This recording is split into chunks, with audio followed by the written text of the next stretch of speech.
وخلقناكم للأنس والصحبة. يعني ربنا خلق الزوج والزوجة علشان يبقوا لبعض صحبة وأنس. ربنا ما خلقش ستنا حواء من ضلع سيدنا آدم علشان خاطر إنها تنظف له البيت أو إنها تربي الولاد، لا، خلقها علشان تكون صحبة ليه وإنها تونسه في الجنة.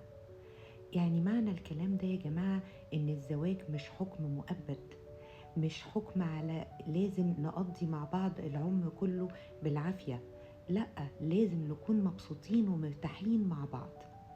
يعني أنا ما بشجعش أكيد طبعا على الطلاق أو على الانفصال، لكن أنا دايما بنادي اخترتوا تعيشوا مع بعض يبقى تعيشوا مبسوطين، ما تعيشوش وانتوا حاسين ان حضرتك مجبر على زوجتك، ولا انتي تعيشي وانتي حاسة ان انتي مجبرة عليه.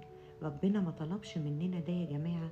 عيشوا مع بعض وانتوا مقتنعين ببعض وسعدة مع بعض، وفعلا ونس وصحبة لبعض.